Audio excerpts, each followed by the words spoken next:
Welcome back to another edition of the Phantom Fuel Podcast, the official podcast of the Nebraska Air National Guard. I'm your host, RJ, and whether you're tuning in on the road, in the shop, or during a break, thank you for making us part of your day.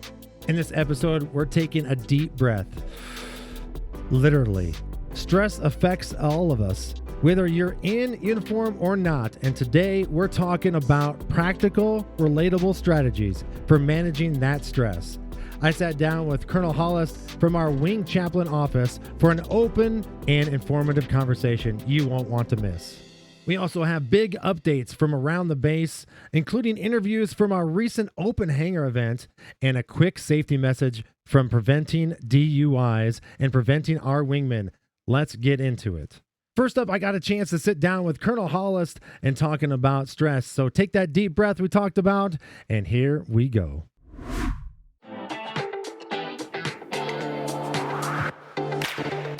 The views expressed by our guests and hosts are their own and do not necessarily reflect the views of the Air Force, Air National Guard, Nebraska Air National Guard, Nebraska National Guard, or any government agency.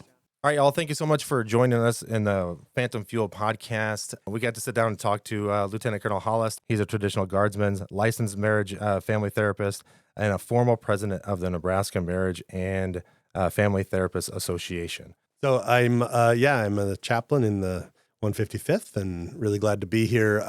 In terms of kind of getting to know me, I have 5 kiddos and 2 grandkiddos and another grandkiddo on the way. So Life is good. Most of my kids are older. That's also good. And so mostly I work at the university.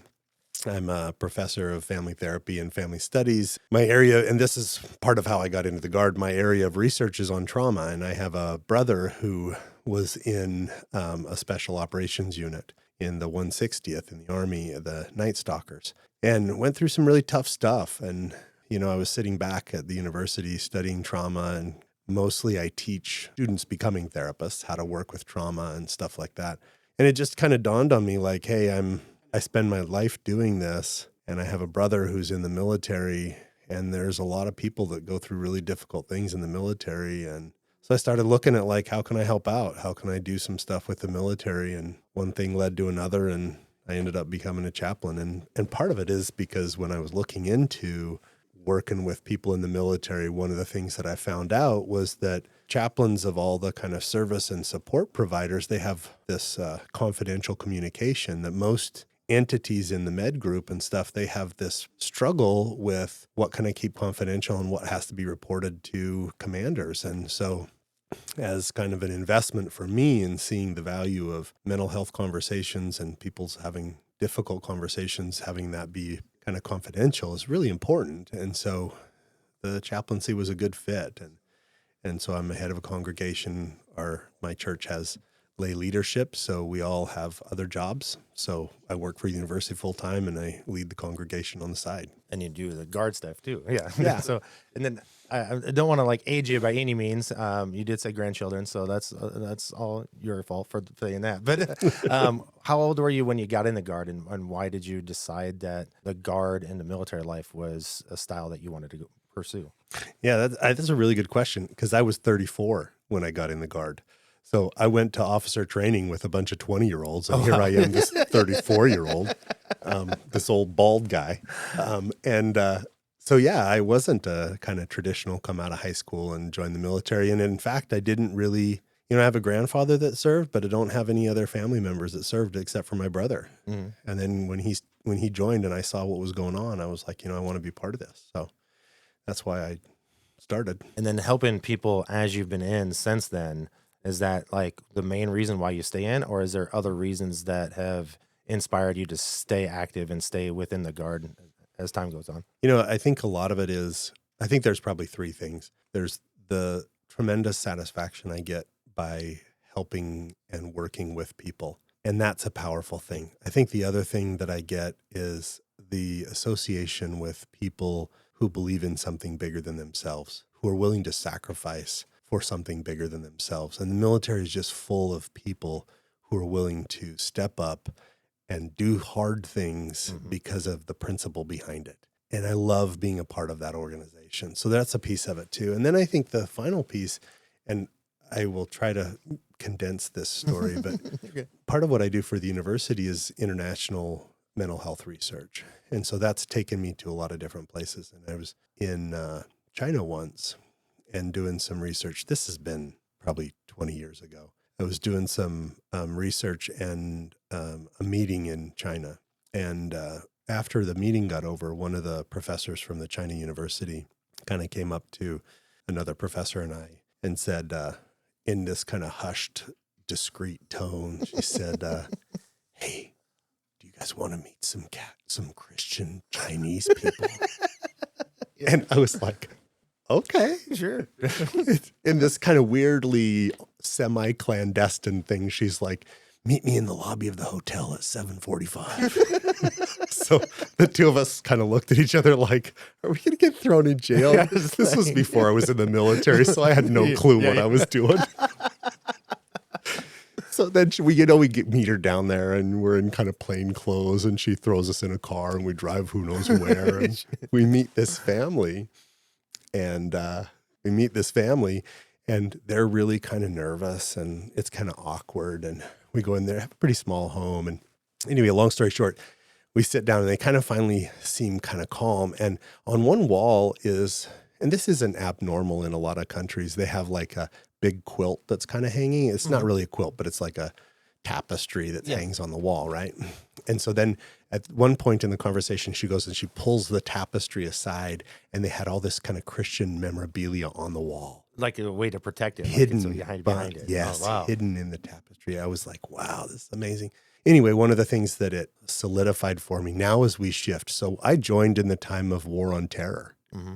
As we shift and look at like the threat from different countries who don't have the freedoms that we have, part of the reason for staying in is also because I don't ever want to live in a place where my grandkids can't worship the way that they want to worship and not have to hide it behind a tapestry on the wall. What I don't understand about all that kind of stuff is like we are joined the military for those freedoms, and there's still people out there that feel like they have to hide their like religious or their any type of something in their lives they have to hide because of that freedom. I don't understand why people do that, but you can tell, you obviously there's people that do, and I totally understand that. In those instances of why you stay in the Guard and what influences you to do it, is anything throughout those like experiences, have you seen in the last like few years or whatever, have you seen that still continue, like hiding, like not feeling like you don't have the freedom to do that? Or is that more of like before you joined, that's what it was, and then it's got better sense? No, I think that I bring up that example of being in China because I think of the differences in where we're at in, as we talk about near peer action as opposed to war on terror. But I think there's still a piece in the military that is how transparent and how fluid can I make the things that I believe in. Mm-hmm.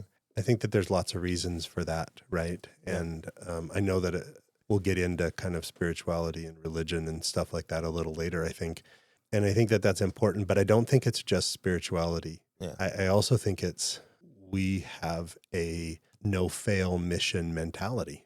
Mm-hmm. And sometimes when we're struggling emotionally, we hide that I'm struggling emotionally because we're not supposed to. Yeah. And I think that's kind of where we're kind of leading, because our main topic today is managing stress in military and civilian life. But before we really truly dive into those specific things, as a chaplain in the military, in the National Guard, in the Nebraska National Guard, how does the chaplain services and how does that organization within the Guard, how does that actually help? And if somebody came up to you and say, hey, I'm having some issues or I'm having this or whatever like that, how does the chaplain services actually help with that, I guess would be the way. I like your elevator pitch of what chaplain services does and all that kind of stuff. Yeah, great. So chaplains, there's a lot of helping agencies within the military and especially within the Guard. One of the things that makes chaplains unique is confidential communication. Mm-hmm. And so as a result of the fact that somebody can come into our office and talk to us and we can't tell anybody else unless they sign a form that says you can go ahead and tell somebody. those conversations were required to keep confidential. And that's an important piece. And as a result, I think a lot of times people come in and talk to us first because they want to brainstorm, like, I need to deal with this with EO, or I need to deal with this with family readiness, but I'm not really ready to come out yet and talk about it publicly or talk about it in a way that's going to go on record. Right. And so I want to talk through with the chaplains what the process of that conversation will look like with the IG or with EO or whoever it is. And there's value in somebody kind of going through that. So what also then ends up happening is when somebody's struggling and they don't want it to go on record, right, they also come and talk to us. Yeah. And I think that depending on the difference, and the reason why I said, like, we're talking about like managing stress and all that kind of stuff, is instead of just going straight to family health and they decide to go to the chaplains to figure out how to initially approach the situation, like you said, I would say those are the folks that are going to be the ones that are going to help you guide. Because, I mean, we've been sitting there talking for a little bit before we even started the podcast, and we had this conversation about hitting the information, like, and I'll use stress because that's kind of our topic for the day. If I come to you and say, okay, here's what I'm dealing with, here's my stress, here's the options I have, those techniques that you're going to tell me, and we're going to talk about it a little bit later, are something that you can help with. It's not just religious. It's not just because I mean, like when I first joined, I say, and I'll date myself a little bit. I joined in 1998, and when I heard chaplain services, the first services, I was like, oh, religious, and then so there's more to it. So like, I want to make sure that we let everybody know that there's more to just chaplain services than just religious background. And a bunch of the people, a big chunk of the people that come and talk to us have no faith tradition at all, or they're atheist and agnostic, and they aren't there at all for the spiritual or religious kind of counseling. They're there to process something that's going on in their life, and they know we can do that and we'll do that. And we're not going to push them away, or we're not going to judge their decisions around their spirituality. We're going to help them in whatever capacity that we can do. So we're going to meet them wherever they're at. And I think that's a great thing to understand, is that when I come to you, it might just be for some advice for this or that, and I might not just be to go to church or to services and things like that, because that stigma from when I joined still exists now. And I want to make sure that the reason why you're here, and we're going to talk about a lot of different things in the next, few minutes or whatever. I just want to make that very clear before we get started. You bet. With your history, we talked about your PhD and all that kind of stuff. Let's kind of focus on like the stress, like we talked about with civilian and mental life. Let's talk about what is good stress, what's bad stress, and then once that we understand what the differences are, let's talk about like mechanisms and how to cope with those. Stress is inherently, it's designed to be a good response, and it's a good response to some kind of risk situation that we feel. And so our brains are designed to respond to risk in certain ways that are going to increase the likelihood of making it out of that situation alive at its extreme cases. And so when we get under stress, it actually increases our immune system. It puts hormones into our body that help us to respond to whatever happens, like if we get into fight or flight and those kinds of things. So at its extreme level, it's designed to keep us alive. At lower levels, it's still designed to help us respond to some kind of risk situation. Now, the problem becomes if the risk situation is every day, right? It's fine if you're in the woods and you run into a bear, but when you're living with a bear, that's a problem. Yeah. That is. But the point is, like, the way that our bodies respond to stress are designed to protect us and help us. And a couple of things that they do at its extreme levels, and I want to talk about the kind of extreme levels, and then I want to back it off, because stress in reality is a range. It's sometimes it's just a little bit of stress, and sometimes it's a life-threatening kind of level of stress. Right. And in the military, we know what that's like, and there's a lot of people who have been in life-threatening environments, right? At its extreme cases, the things that it does, and I don't want to get into too much depth, but there's a lot of science behind what happens in the brain and what happens in the body and what it's designed to do for us. And one of the things that happens in the brain is when we get into, well, let me first talk about what happens overall. Our first response to some kind of crisis or an extreme danger, like if we run into a bear, that extreme danger, our first response is always kind of a social response. This is why babies cry when they're hungry. This is why when somebody jumps out from behind the corner and scares you, you scream. Yeah, exactly. The response of screaming is really a response to say, somebody help me. And when you're out and about and you hear a blood-curdling scream, you are naturally designed to respond to that kind of scream. And so we innately respond to danger in this kind of social way. When that doesn't work, our bodies kick into fight or flight. And when fight or flight stops working, then we go into freeze. And what goes on in the bodies in fight or flight versus freeze is a very different thing, and it's for a very different purpose. Fight or flight's to get us out of there, get us safe. And freeze is you're caught by the bear, you're not getting out. Freeze tries to help protect you from the memory of what's about to happen. Yeah. And so it does different things. When we get into stress, and it's really the extreme stresses, then what happens in the brain is there's 3 things that turn off. And they're important because when in those moments, we need to be reacting quickly if we have to fight or flight, right? And so the things that turn off is language, and the things that turn off is reasoning and rational thought, and also timelines. I can see that. Okay. And so this is why when people get really spun up and they're super, super duper emotional, they're not thinking rationally. They have a hard time explaining things and articulating things. And so words kind of come out in garble. Oh, yeah. And when you're talking to them and they're, super crying and they're super emotional, it's like they can't explain things. And that's because those parts of the brain are turned off. The other one that seems weird that's connected with that is timelines. But this is the one that probably causes the most distress. This is the one that is responsible for flashbacks. Flashbacks come because the brain stops remembering that was years ago. And then it feels like it's happening today. So that's why those are hard. And do they associate that with the flashbacks with PTSD and everything like that? Or is it just more of this is what causes you stress, this is what causes the good stress, the bad stress, or it all encompasses it all? Well, it encompasses it all. But in the moment, let's say it's not like a life-threatening thing. Let's say it's just a little bit of stress. The reason that timelines disappear from an adaptive standpoint, and you can look at it from a creation standpoint or an evolutionary standpoint, the essence is still that you're adapting. And there's reasons why your brain does this. And for the timeline elimination, the reasons why the brain does this is because if you're in crisis and you're in stress, you need to focus on the here and now. You don't need to be thinking about next week. Right. You need to deal with now. And so when you're in stress and you sit down to take an exam, you don't need to think, well, what am I going to do next week? You need to think, okay, I've got this exam to take. Yeah. The timeline collapsing is actually a really important function to keep you focused and centered on the here and now.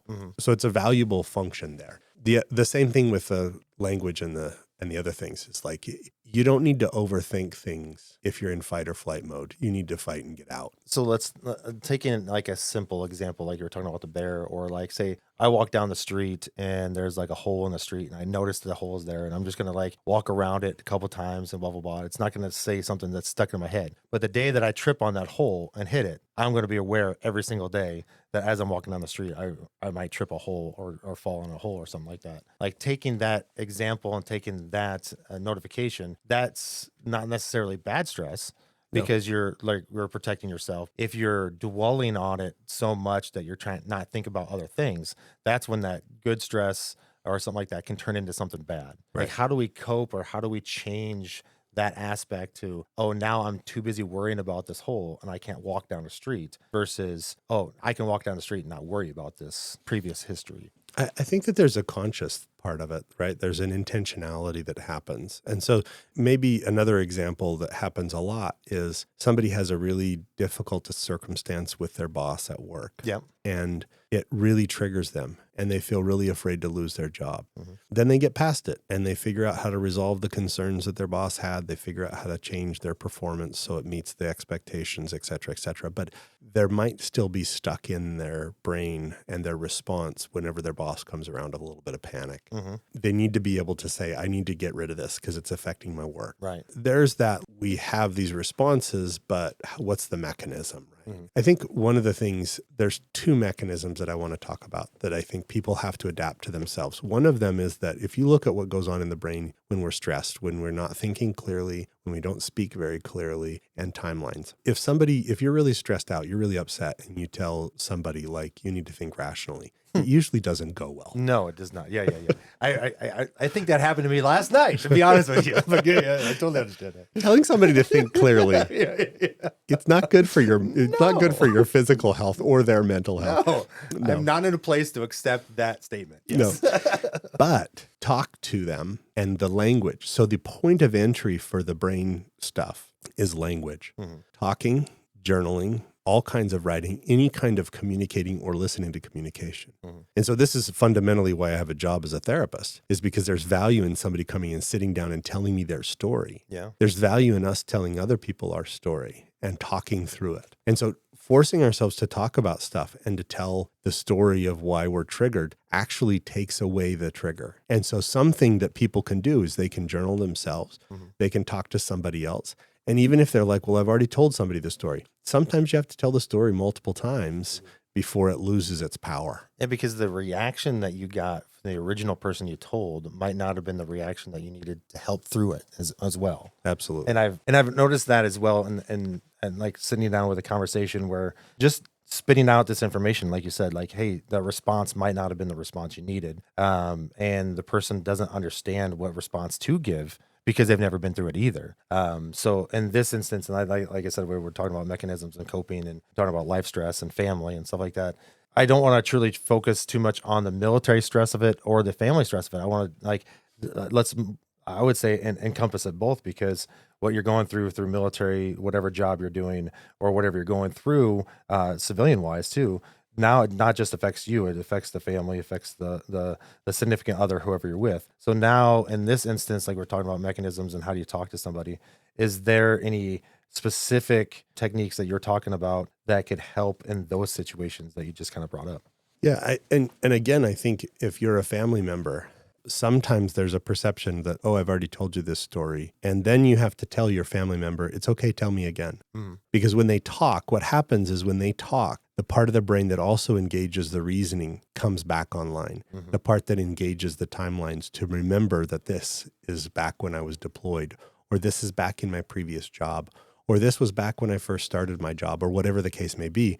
We need to remember that that was in the past. Right. And we're not longer in danger.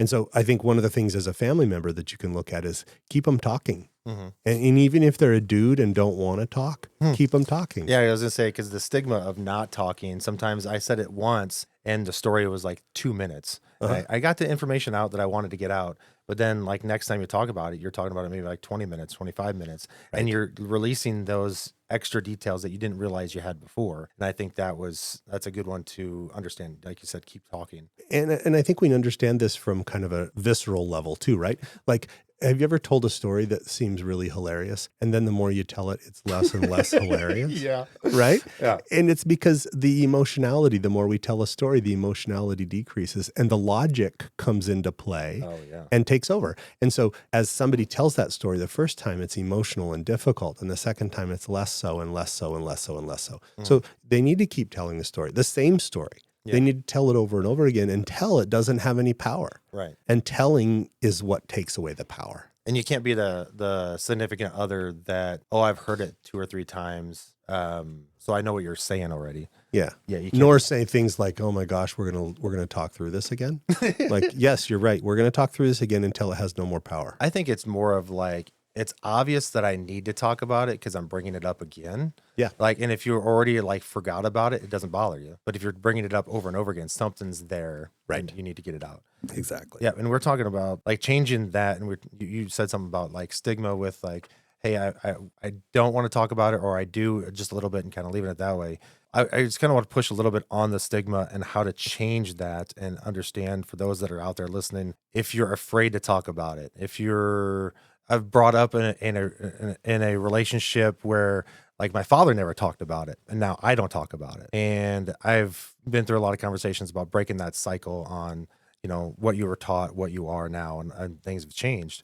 How do we convince, or how do we educate those that are afraid to talk about something to be able to feel comfortable doing that? I think it's a good question. I think there's the kind of big picture part of that's like the stigma that I think in the military, we, for the last decade, have been trying to change that stigma. The stigma of getting help, right? I think it's still there. It still exists. Yeah. And so there's part of it that's the big picture stigma that we're trying to fix. There's also part of it that's the person's stigma, their own perception of like, I grew up in a household where my dad was really stoic and never talked about anything. And so I think that's what it means to be a man. That kind of stuff. Yeah. And I think what we have to recognize is that we have to challenge ourselves to think, why do I have that belief? And does it serve me today? Is it serving me well today? And then I think that we have to think about like, what And again, this goes back to the science of what happens in the brain in stress. Like if I recognize that talking about it is the way to get my rational thought back online and get things back together, then I need to push myself to do that. And that's kind of that. If I know something is something I need and I understand why I need it, then we need to push ourselves to try to do it and find safe places to do it. I think that's another piece is, do we have a safe place to talk about it? So is there any examples or like experiences that you've been through in the years of military or even being a therapist through families and things like that? Has there been a good example of seeing somebody have that revelation of understanding like, oh, I've talked about this with you. I really wasn't comfortable coming down and sitting on the couch or sitting on the chair or whatever, however the time goes. And then all of a sudden goes, oh, I see this revelation of now I can talk about it. Now I have this there. Is there any good examples of how that revelation happened? And maybe with that revelation, that will help others realize that they can do the same. Yeah, good examples are that I think sometimes we envision talking about a situation as I'm going to sit down on a couch across from somebody else who's going to sit down on a couch with a clipboard. What are you writing down? Exactly. Yeah, exactly.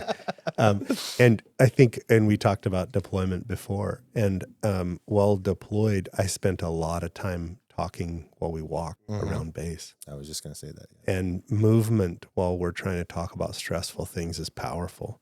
And especially for lots of reasons where it's harder to talk looking somebody in the eyes, whereas if I'm walking next to them, and there's this kind of proverbial walking the road with somebody that's both symbolic and literal when we're kind of talking through stuff.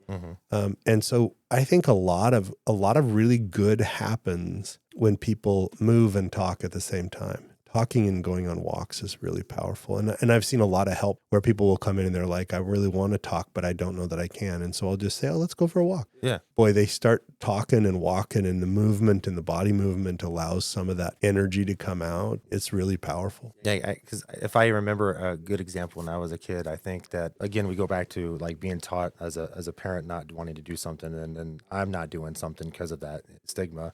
And then I saw a psychologist when I was younger, and we went to McDonald's. We sat down, just had lunch or whatever, just kind of talk about it like, oh, how's your crispy fries? Kind of like those simple questions can get you talking. And then all of a sudden, next thing you know, you're just, letting go of what is going on. Like you said, with the walk or just getting out and about, doing whatever. Even deployment, they had areas where they had like book readings, they had like drum kits, they had guitars, like just to go out there and just go play and get everything out. And you might not talk, you might get it out, but a different way or something like that. So we're talking about like stress and management and all that kind of stuff. So you were talking about like when people go deploy and they have these stress, what were some of the techniques that you use? Because you said that you deployed, and then what could be a few other stress techniques for people that are just kind of like leaning into a new deployment, or because deployments are getting more and more as we join the military. Yep. So for the people that are first timers that are going, or even people that are like veterans,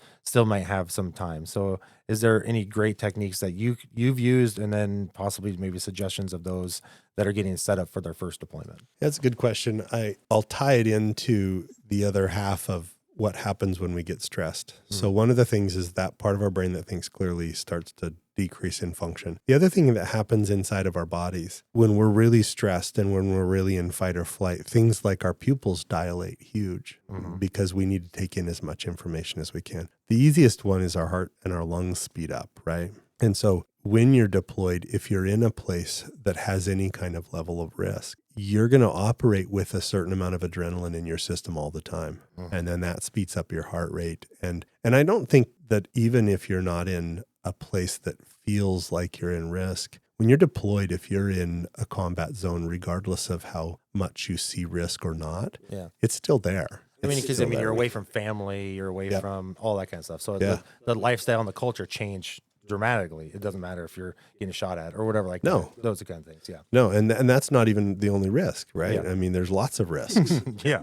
So I think that that's an important piece. And so one of the things that we look at is like, and I'll give two examples. One, from being deployed, gyms are really busy. Yeah, very much so. People work out while they're deployed. And this is really an adaptive thing because you need something to do with the adrenaline, especially if your job in the military isn't requiring you to be physically moving a lot. Right. And so adrenaline needs to be burned off, even if it's just I like to think of adrenaline like a faucet, that sometimes if you're in that really scary situation, you've got the faucet turned on full blast and it's blowing adrenaline into your system and your heart's racing and things like that. But if you're in just a little bit of a stress, and we saw this in COVID, in the beginning stages of COVID, people were so afraid because they didn't understand it. I mean, we didn't understand it. And so it was like this adrenaline faucet was just cracked and it was kind of just dripping a little bit. And then when you're deployed, it's kind of like running on low. And so you have this adrenaline. So it isn't that feeling of like, oh, I need to run and stuff like that.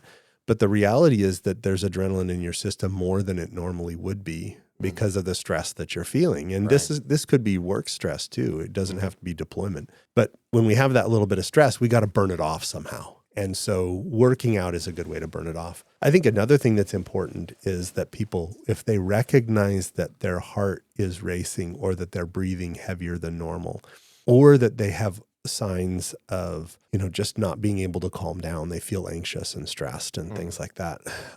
With the body, you can think about slowing your heart rate down, but unless you've practiced meditation for 1 billion years, most of us can't willfully slow our heart rate down. Right? Yeah. I can do that when I'm sleeping, but that's about as far as I can get. Yeah. We do it inadvertently though. Yeah. And that's the point. Not on purpose.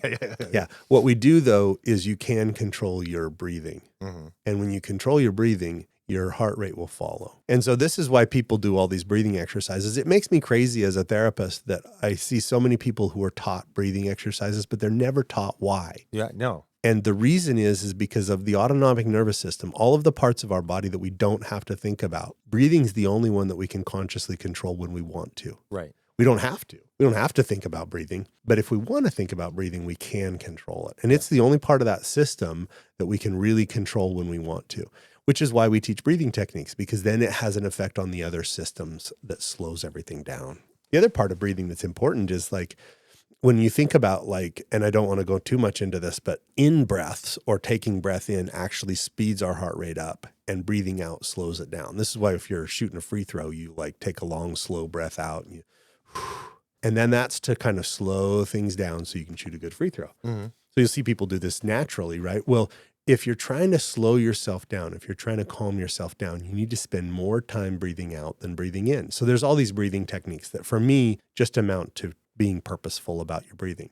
Fundamentally what you need to do though is spend more time breathing out than breathing in, because that pushes your heart rate slow. That's interesting, because I know that when my kids are coughing or something like that, they're just oh, take deep breaths, get them going or whatever. So you're getting that habit of telling people, take that internal breath and take the biggest breath you can, blah, blah, blah. But no, it's the opposite. It's you want to take that deep breath, but you want to take that time to exhale as well.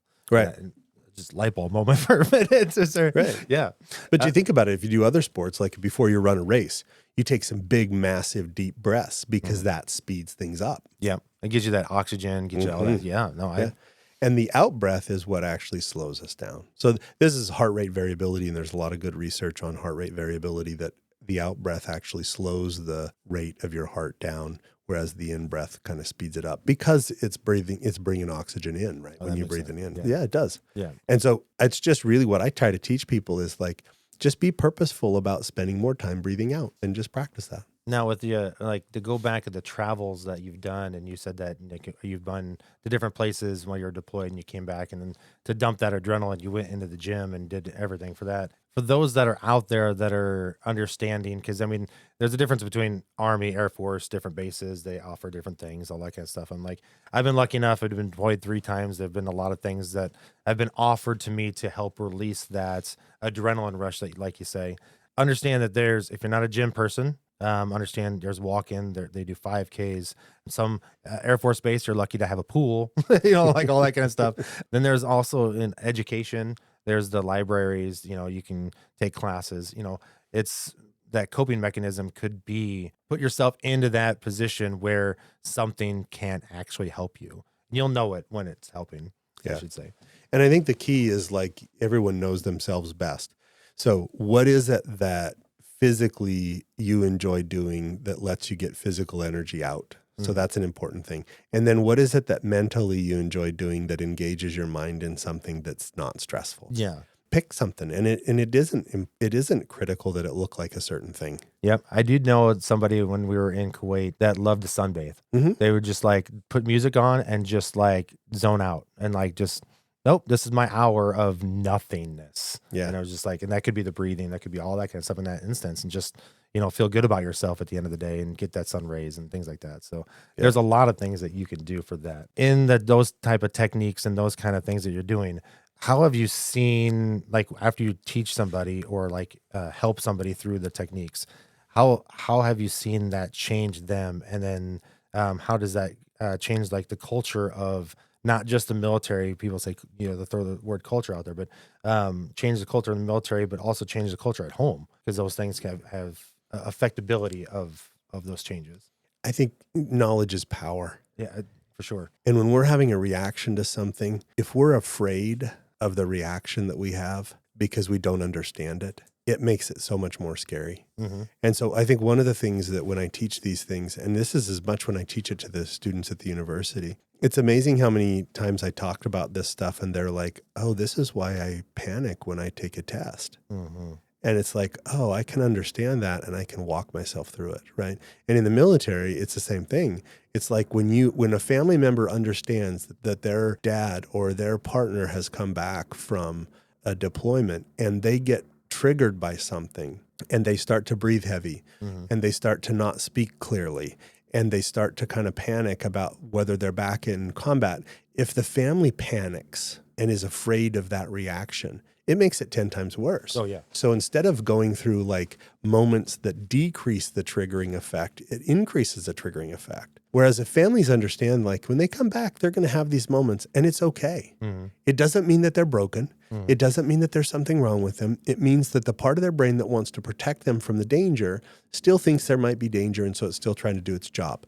And you can fight against that part of the brain, or you can just say, hey, thanks for trying to protect me. I don't need you anymore. And that part of it's hard, because I remember coming home and not understand the family learning what you went through, but realizing that while you were gone, they went through some stuff too. Yeah. So how does you find that middle ground where, you know, we're teaching people the techniques and understanding that the stuff that happens to a military member that could be deployed, that comes home, you could have no problems at all, by the way. I just want to, like, you could somehow be the greatest person in the world and show up and, hey, you know, I have no issues. Everything turned out really great. But like for those that do, understand that the family has gone through some stuff while you were gone as well. Is there a middle ground, or how can we teach the military member also to understand that side of it too? I think the irony of it is that the solution is still the same. Yeah, that's exactly the right. solution is the same. And the solution comes down to the military member also understanding that when something goes wrong in the house and their partner panic and they're like, what is going on? Why are you panicking? It's because for the last 6 months, they've had to deal with everything and they've just been tapped out. And so recognizing like, okay, I've got to be patient here too. And the other solution that matters is stories are powerful. The military member coming back and saying, man, I know that times were tough. I know that when I got back, my wife, I had an oldest daughter, was a senior that year. And so I missed half of her senior year, which was tough. She was a tremendous athlete. I missed a lot. I spent a lot of time watching volleyball in the middle of the night and guitar. And they told me a lot of stories about how tough it was for her and things that they didn't share with me while I was there because they wanted me to be able to focus on what I was doing while I was there. So also encouraging those family members to also tell stories. We make meaning through the stories we tell, because when we tell stories, it engages a part of our brain that thinks rationally. Right. And so telling stories about time gone. And it isn't to try to make the service member feel bad that they missed these things, or that it was hard, or that because they were gone, the family went through hard things. It's so the family can also tell the story and learn to decrease how much of a trigger it is for them too. See, I in that instance is so like big deal, because like I know that I was never told certain things when I was deployed, and I came home and like learned that, oh, you had to spend $10,000 on replacing a water heater or something like that, and you didn't tell me, and now I'm upset that you didn't tell me.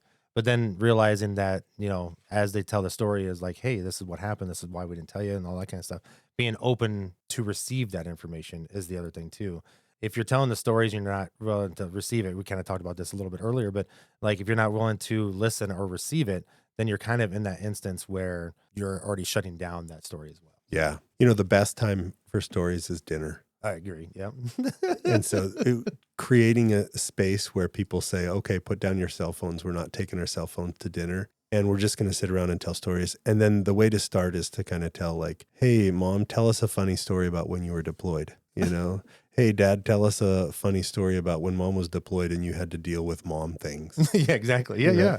So those are it's just a good way to start. That's a great idea. I should start doing that a little bit more than what I normally do. So we've talked about the main stressors of being in the military, being family, the point of this conversation. Talked about what the chaplain service is going to do for you. Is there any other, when they come to you and say, okay, these are the kind of things that we've done, we've had these discussions, now I need possibly more help. I want to kind of end or kind of like transition to the end of the conversation with the resources that you can provide. Now, not just with chaplain services, but if someone comes in and it's something that you can't assist with, what are the other resources that you tell them and kind of go from there? It's a really good question. And as chaplains, we work really closely with the other helping agencies, right? So we have a great relationship, depending on what the issue is. We have a great relationship with the other helping agencies. Family Readiness has a really robust kind of broad range of things that they can do and resources that they can tap into to help people. So they're a main one. Mm-hmm. Of very specific resources, things like the sexual assault response team and the work that they do to support victims who've been through something traumatic. So there's very specialized services that are there to the very general big picture. We have the DPH, the Director of Psychological Health, on base, and she's outstanding. And so we work really closely with all those agencies in an effort to say, if somebody comes and talks to us and they tell us, this is what I got going on, who do I talk to? And you don't even have to come and sit down. We have a duty phone that we have all the time, and I'll give you the phone number. It's 402-429-4781. And that's a duty phone that one of the chaplains has all the time. And so if you want to talk, even if we are in the middle of something and can't answer it right there, we'll call you right back. And even if it's just hey, this is what I got going on, who should I talk to? We can point you in the right direction. We work really well around base to try to know who to connect people to. It's a good resource there. Yeah, and I think the biggest thing to take away from all this is like, if you don't know where to go, where do you start? And if you start with the chaplain services, they can help you with what you're doing, and then they can direct you with what's going on. And that's just not in the Nebraska Air National Guard, because we have other people that listen to the podcast that are not just specific Air National Guard or Nebraska National Guard. There's full-timers. There's, Offutt Air Force Base that is close to us, and there's a whole bunch of other active duty listeners as well. Find the resource within your base and organization that can help with whatever situation you're going to. To put in perspective on my case with marriage stuff, and we can kind of scratch the surface a little bit before we kind of end, because we've been going a little long. But like with family stuff, like there's the resorts, like you guys can host and something like that. And then even with Military One Source, right after deployment, me and my wife were in a great place, because I was still dealing with the stuff that we've talked about this whole time. And they're like, yeah, you can go see a therapist for X amount of times provided by us. And we went and we talked about it and did the exact same thing. Like being able to, this is the story that you went through. This is what I went through. Now we understand each other. And now we got to where we're at. So can you kind of talk about that instance and just scratch surface before we get there? What are the family services that you've seen, not just family readiness, but what are those things that the chaplain services have done to help with the families that have gone through things like that? It's a good point.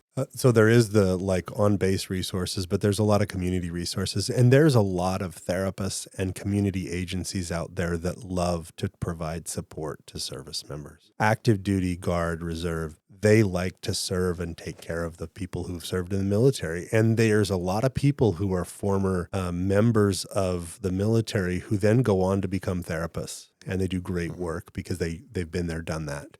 So there are a lot of resources. Then as chaplains, we have strong bonds events where we have both for singles and for couples where we have kind of just relationship weekend where we'll go away either to Nebraska City at Lead Lodge where we'll have some stuff, or we'll go to Kansas City and then we get 10 to 15 couples together and we go through this curriculum it's really fun. And it's just a lot of fun, and it's a big strength to their marriage. Yeah. And those are the resources that I want to make sure that we hit at the end here, because, and a lot of those resources will be in the show notes. So feel free to use those connections. The phone number will be in there as well for the 155th Air National Guard. And if you're in the 170th as well, because we're the Nebraska Air National Guard, you're stationed over at Offutt, and you do have some chaplain services there. And if for some reason you want to call directly to ours that are over at the wing, feel free to use that phone number as well. So is there any last like closing comments you want to make before we send it back to the studio where they're hosting the show? I think the only thing that I want to kind of wrap up would be that most of the time when we're stressed and we have a reaction to something and we're responding in a way that is actually counterproductive to us, most of the time it isn't that something's broken in our brain. Most of the time it's our brain trying to protect us in the way that it's supposed to, but it's just not needed at that moment. And so it's not a function of there's something broken with me or wrong with me. It's a function of how do I work with my brain so I can stop having it take over when it doesn't need to take over. Relearning how to get the brain to say, I'm okay, I don't need you. I don't need you to take over right now, I'm okay. That's just a process. And it doesn't mean that there's anything wrong with you. It just means you need to work to get back to a place where that part of your brain that thinks it needs to be in control right then knows it doesn't need to be. I wish I could have a better example than what you just said, but that's fantastic to end the episode here. So seriously, Lieutenant Colonel Hollist, thank you so much for having you. I definitely want to have you back. We kind of talked about religious and spirituality and stuff like that. I think that would be a great topic for a future podcast. So we're definitely, if you're willing to come back again, we'll definitely talk about that. And I appreciate you being here. Yeah, let's do it. A huge thank you to Colonel Hollist for joining us and sharing those actionable real-world strategies for managing stress. If you or someone you know needs support, remember, we have resources available and you are never alone. Now let's take a quick break to talk about base-wide future events.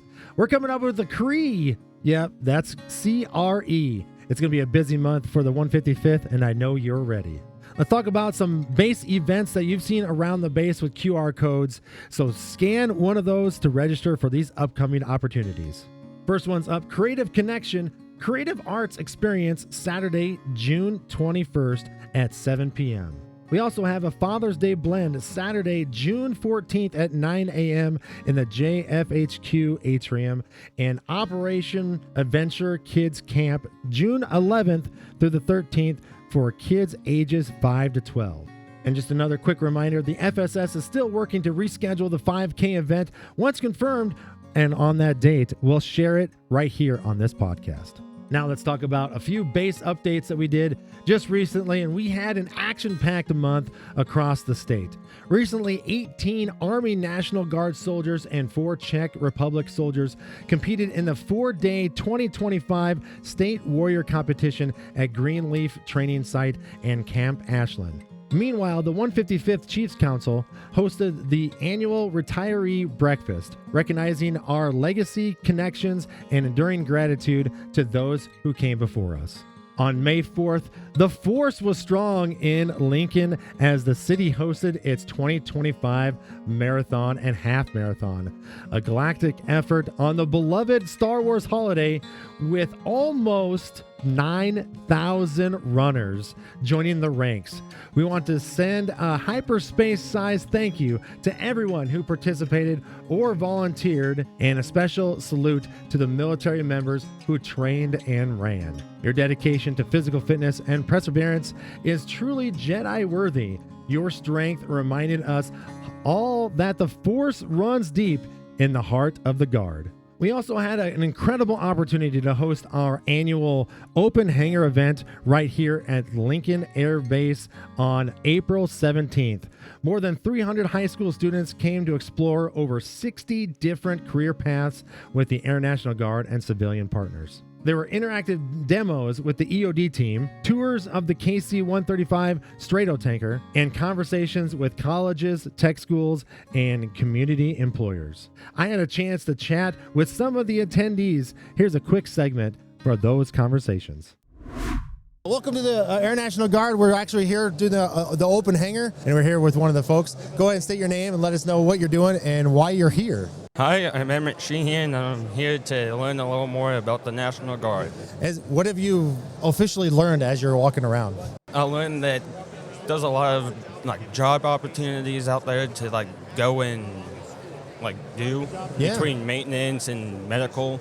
Has there any of them sparked your interest or got your eye on anything underneath? Probably maintenance and the 4RN. Yeah. Is there how many years tell me a little about yourself. Are you a junior, senior? Right now I'm a senior. Yeah. And then coming up in a few months you're deciding to graduate. Are you still deciding on which branch to join? You're trying to look at a career, the college? What are you looking for that? So after high school, I'm actually looking to try and find a college and try and either be Air National Guard or active duty.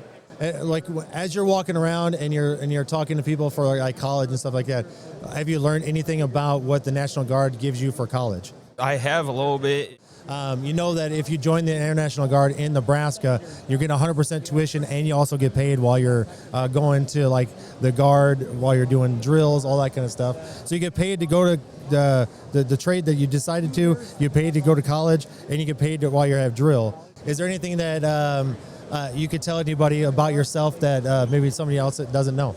If you come and talk to me and you want to have tips on lifting stuff or have a job interview with somebody, just come and let me know, and I will hook you up with somebody. See, and I like that because now you're talking about extra stuff in the military, because when you're actually in the military, people are always looking for people that help with resumes, and services helps with lifting and recreation and fitness and stuff like that. So, I mean, if maintenance isn't that way, I'm sure services would be more than happy to put you in the gym and help with people like that as well. So I totally appreciate it. Thank you so much for joining the podcast.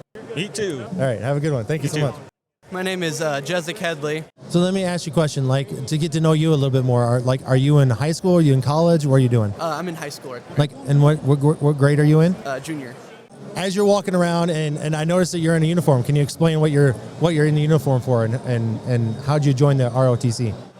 So it was actually my mom's decision. She said, you're going to join ROTC for at least a year and give it a try. I tried it out, and I found out I really loved it. It was kind of what put me on to my calling for something in the military, because she had done ROTC. My dad, he was in the military. Is there any particular areas that you've got more information on, or any areas that piqued your interest to join the National Guard? So there's been a couple, the casualty stuff. I've always found that kind of interesting, because I've always been interested in the medical field. Yeah. So the mass casualty, all the being able to the stuff with the radiation and being able to help people, then this mass setting where it's a lot of people that need help all at once. When you decided to come here, did you learn more coming here, or would you have learned this kind of stuff just by searching the web? I feel like I learned a lot more coming here, being able to talk to people and ask questions and stuff that, the website might not be able to give you everything. Oh, yeah, for sure. Yeah. Is there anything that you've would recommend someone to come to an open hangar and learn? Yeah, absolutely. If you're on the fence, or if you have an idea in mind of what you want to do, but you're not sure how you want to go about that, you should absolutely try for the Guard, because it's a very easy commitment for your time, and you get a lot of bonuses for it. You did a great job. I appreciate it. Thank you so much. Of course. All right. So I need both of you to state your first and last name. Demi Drayton. Delaney Oswald. All right, so we're live here on the open hangar. We're going to look around. We're going to see all these people around here. People marching behind me. I didn't even notice that earlier. And then a lot of booths, a lot of places, a lot of people here to talk about the careers and stuff. Tell me what you thought about the hangar. Tell me who you talked to, and then tell me if there's any areas that have interested you. I've talked to a couple of guys. I talked to the medical people because I want to be a nurse, for the military. So I left Elkhorn, which is where I went to school, to go to Millard South to be able to do ROTC for the Air Force. Oh, awesome. What about you? I went to places that like talked about like police stuff. So like when I'm older, I can be a police officer. So, like for the folks that have never been to an open hangar before, can you explain your experience coming in, what you see, how things are going on? What? Walking through, when we first walked in, I was actually really excited because I saw like people running and stuff like that, and I saw planes taking off, and then I saw like people in uniform. So when I walked through and I got to go to like the cafeteria first and then actually go on like the base, I thought it was really cool. And I walked into where we are right now, and I talked with like the medical people. I talked to HVAC. I've talked to like engineering and all of that. I talked to all of them, and then I went back to the colleges where they told me more stuff about like what I can do for them for the military. And we saw planes. We got to walk into the planes, take pictures of planes, got to see them take off. So That's awesome. yeah. What did you experience? So I was like not sure about it like when we first walked in, and I was like, okay, well, like we walked through it and saw like all the cool stuff. We got to walk in the planes and like see what it, like they do and stuff. And like we got to see the planes take off, and it was very cool. I appreciate you guys coming out. Thank you. What a fun event it was. And thank you for those brave individuals that took the time and joined the podcast. We look forward to seeing you again. Quick base safety announcement. We're going to talk about some preventing DUIs. A quick but critical reminder, DUI prevention starts with awareness and responsibility. Here are some key strategies that save lives. Know the legal limit. Most states, including Nebraska, use the 0.08 BAC blood alcohol content, but impairment can happen before that. Use designated drivers or rideshare apps. Don't guess, plan ahead. And keep an eye on those celebrating with, encouraging them to make a plan and a good decision. And don't forget, early interventions and treatment can make a difference before a DUI ever happens. If you or someone you know is struggling or a situation happens, report it to your first sergeant or chain of command immediately. One decision can save a life. This has been a special live on location edition of the Phantom Fuel podcast. And I just want to say, attending the open hangar event and meeting so many amazing individuals reminded me how powerful our community really is. I also want to send a special thank you to Major Vu and Jennifer Vu for helping set up our podcast booth and connecting us with such great guests. Also, another huge thank you to Colonel Hollist for sitting down and talking about stress management, and we will sure have him back on this podcast in the future. And to all of you listening, thank you. This podcast continues to grow because your support. If your squadron, flight, or section has an event or story you'd like to share, use the form in the comments and let's get it on the future episode. Another reminder to like, subscribe, and share this episode with your fellow guardsmen. Each listen, each comment, and each review, especially if it's 5 stars, please, helps the podcast algorithm push Nebraska voices into the mainstream podcast arena. The podcast is available wherever you listen to podcasts. And of course, if you want to be a co-host or guest, drop us a line through that feedback form. We want more voices from the Nebraska National Guard on this podcast. But until next time, take care, stay safe, stay connected, and keep fueling that mission. This is the Phantom Fuel podcast, and we'll see you next month.